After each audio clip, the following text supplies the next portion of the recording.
മാന്യപ്രേക്ഷകർക്ക് എൻ്റെ പ്രണാമം. ഞാനൊരു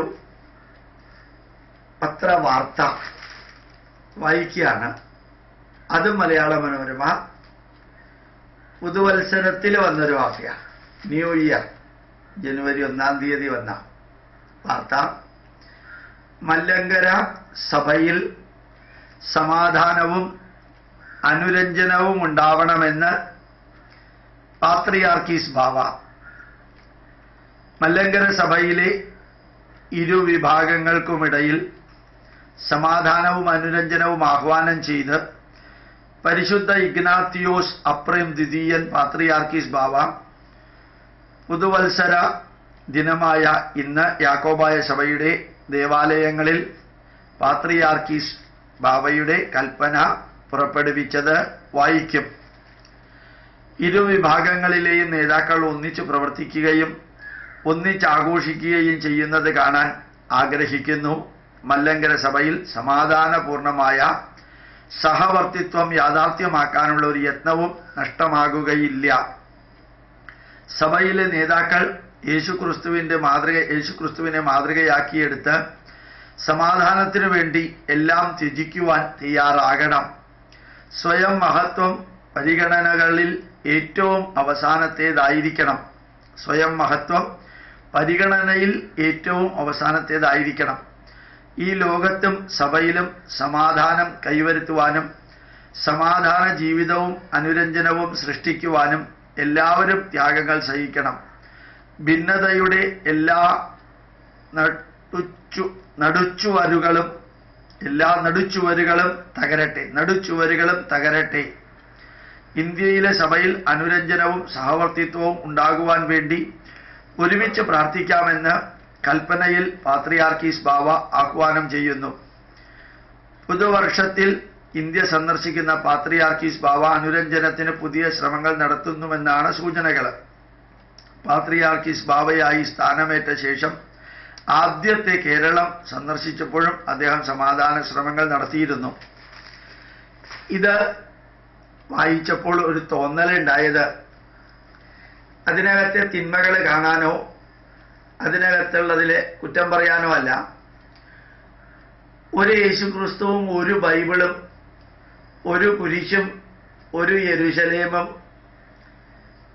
ഏകരക്ഷകനെയും എല്ലാം വെച്ചുകൊണ്ട് അതേ യേശുക്രിസ്തുവിനെ ആരാധിക്കുകയും കുരിശ് കരുത്തിയിലിട്ടുകൊണ്ട് നടക്കുകയും ചെയ്യുന്നവർക്ക് പോലും അവരുടെ സഭയ്ക്കകത്ത് ശാന്തിയും സമാധാനവും ഉണ്ടാക്കാൻ വിദേശത്ത് നിന്ന് വന്ന പാത്രിയാർക്കീസ് ബാവ നിർദ്ദേശിക്കേണ്ടി വരികയും പ്രവർത്തിക്കേണ്ടി വരികയും ഇതിനു മുമ്പ് അദ്ദേഹം ഇവിടെ വന്ന് ഇതേ കാര്യം ചെയ്യുകയും അത് വീണ്ടും ചെയ്യേണ്ടി വരികയും ചെയ്യുന്നു എന്ന് പറഞ്ഞാൽ നേരത്തെ വന്ന് ചെയ്തത് ഫലപ്രദമായില്ല എന്നല്ലേ അർത്ഥം?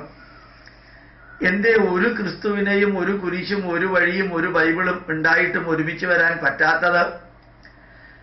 ഈ സ്വർഗരാജ്യം വാഗ്ദാനം ചെയ്തിട്ട് എല്ലാവർക്കും, അധ്വാനിക്കുന്നവർക്കും ഭാരം ചുമക്കുന്നവർക്കും നിന്ദിതർക്കും പീഡിതർക്കും നിരാശ്രയർക്കും എല്ലാം വന്നു ചേരാനുള്ള കേന്ദ്രമാണെന്ന് പറഞ്ഞ് ലക്ഷക്കണക്കിന് പാവപ്പെട്ട ഹിന്ദുക്കളെ മതം മാറ്റിയിട്ട് അതിനകത്ത് തന്നെ ശാന്തിയും സമാധാനവും ഇല്ലാതെ മാടപ്രാവിനെ ബൈബിളിന്റെ പ്രതീകമായിട്ട് വിട്ടിട്ട് ആ ശാന്തിയുടെയും സമാധാനവുമായിട്ടുള്ള നോഹയുടെ പെട്ടകത്തിൽ നിന്ന് വിട്ടതുപോലെ ആ ശാന്തിയും സമാധാനവും അന്നുണ്ടായിരുന്നു, ഇന്നതില്ല. അതുണ്ടാക്കാൻ വേണ്ടിയിട്ട് പള്ളികളിലൊക്കെ പേപ്പർ വായിക്കേണ്ടി വരുന്നു എന്ന് പറയുമ്പോൾ കേരളത്തില് ശാന്തിയും സമാധാനവും എല്ലാം പ്രതീക്ഷിച്ച് അങ്ങോട്ട് പോയവരുടെ അവസ്ഥ എന്തായിരിക്കും?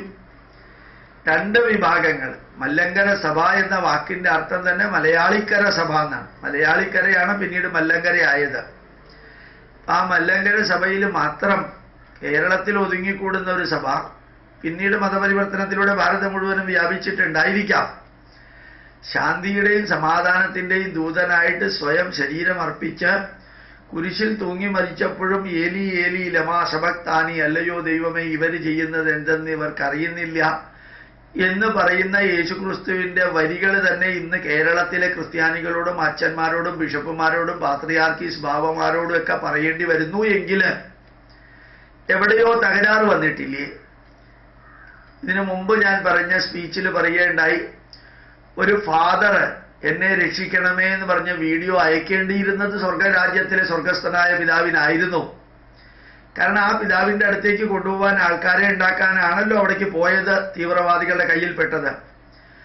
ഇവിടെ അതേ ദൈവത്തിന്റെ തന്നെ വഴിയിലൂടെ പോകുന്ന ആമേൻ ആമേൻ ആമേൻ എന്ന് നിരന്തരം പറയുന്നവർ തമ്മിൽ തന്നെ അടിയും വഴക്കുമാണെങ്കിൽ പിന്നെ ഇവിടെ നിന്ന് 33 കോടി ദേവന്മാരിൽ ഇഷ്ടമുള്ള ദേവതയെ സ്വീകരിക്കാനും ഇഷ്ടമുള്ള ഗ്രന്ഥം പഠിക്കാനും ഇഷ്ടമുള്ള അമ്പലത്തിലേക്ക് പോകാനും ഒരു മത നേതാവിൻ്റെയും നിർബന്ധമില്ലാതെ ജീവിക്കാനും ഒരു തരത്തിലും പള്ളിയിൽ നിന്ന് പുറത്താക്കലും ശവമടക്കാൻ വേണ്ടി ശവവും കൊണ്ട് ഓടേണ്ടി വരാത്തൊരവസ്ഥയിൽ ജീവിക്കാനും അമ്പലത്തിലേക്ക് പോകാനും പോകാതിരിക്കാനും എല്ലാമുള്ള സ്വാതന്ത്ര്യമുള്ള ഒരു മതത്തിൽ നിന്ന് വിദേശത്ത് നിന്നൊരാള് പള്ളികളിലെല്ലാം ഇടയലേഖനം വായിച്ച് സമാധാനവും ശാന്തിയും ഉണ്ടാക്കാൻ ശ്രമിക്കണമെങ്കിൽ ഈ ശാന്തിയുടെയും സമാധാനത്തിൻ്റെയും ദൂതൻ പറഞ്ഞത് കേൾക്കാതെ അദ്ദേഹത്തിൻ്റെ ദൂതന്റെ ദൂതൻ പറഞ്ഞ് കേൾക്കേണ്ടി വന്ന് സമാധാനം ഉണ്ടാക്കണമെങ്കിൽ ഇവിടെയുള്ള പാവപ്പെട്ട ഹിന്ദുക്കളെ എന്തിനാ മതം മാറ്റിയത് എന്ന്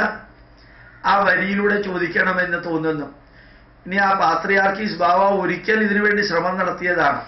അപ്പൊ പാത്രിയാർക്കീസ് ബാവയുടെ വാക്കുകൾക്ക് ഒരു വിലയുമില്ല, ഏതുപോലെ യേശു ക്രിസ്തുവിന്റെ വാക്കുകൾക്കും ഒരു വിലയുമില്ലാതെ ആയതുപോലെ. അതുകൊണ്ട് ആ ഹിന്ദുക്കളെ ഹിന്ദുക്കളുടെ രീതിയിൽ ജീവിക്കാൻ അങ്ങ് അനുവദിച്ചാൽ പോരെ? എന്തിനാ ഈ സമാധാനവും ശാന്തിയും തെറ്റായിട്ട് പ്രഖ്യാപിച്ച് വഴിതെറ്റിച്ച് അവിടേക്ക് കൊണ്ടുപോയി അവിടെയുള്ള അടിയിലെ ഏതെങ്കിലും ഒരു പക്ഷത്തിന്റെ ഭാഗമാക്കി ഹിന്ദുക്കളെയും പെടുത്തേണ്ട വല്ല കാര്യമുണ്ടോ? ധാരാളം വ്യക്തികൾ ബൈബിളിനെ കുറിച്ചും യേശുക്രിസ്തുവിനെ കുറിച്ചും ഞാൻ പറഞ്ഞതിനെതിരെ പ്രതികരിക്കാറുണ്ട്. അതൊന്നും ആ കണ്ടന്റ് അല്ല. ഇവന് ബുദ്ധിയില്ല, ഇവന് ബോധമില്ല, ഇവന് എന്തു പറ്റി, ഇവന് വട്ടാണ് എന്നുള്ളതാണ്. ഇപ്പൊ വട്ട ഇല്ലാതെയാക്കാനും ബുദ്ധിയും ബോധവും ഉണ്ടാക്കാനും വേണ്ടി പാത്രിയാർക്കീസ് ബാവയുടെ ലേഖനം പള്ളിയിൽ വായിക്കേണ്ടി വന്നപ്പോ ഗോപാലകൃഷ്ണൻ ഒരു സംശയം, ഇതിൽ വട്ട ആർക്കായിരുന്നു എന്ന്, ഇതിൽ ബോധമില്ലാത്തതും വിവേകമില്ലാത്തതും ആർക്കായിരുന്നു എന്ന് വളരെ ശാന്തിയോടും സമാധാനത്തോടും സ്വാതന്ത്ര്യത്തോടും കൂടി ജീവിച്ചിരുന്ന ഒരു വിഭാഗത്തെ ഏകരക്ഷകൻ എന്നും പറഞ്ഞ് മൈദയും സോയാബീൻ എണ്ണയും തിന്നാനും ജോലിയും പ്രേമിച്ച് കല്യാണം കഴിപ്പിക്കാനും ഒക്കെ ശ്രമിപ്പിച്ച് അവസാനം അങ്ങോട്ട് കെട്ടിയപ്പോൾ പാത്രിയാർക്കീസ് ബാവ പള്ളികളിൽ സമാധാനത്തിന് വേണ്ടി ഇടയലേഖനം വായിച്ച് പിന്നെ സമാധാനം ഉണ്ടാക്കേണ്ടി വരികയാണെങ്കിൽ ഈ ഏകരക്ഷകന്റെ റോൾ ആരാ ഏറ്റെടുത്തത്? പാത്രിയാർക്കീസ് ബാവയാ.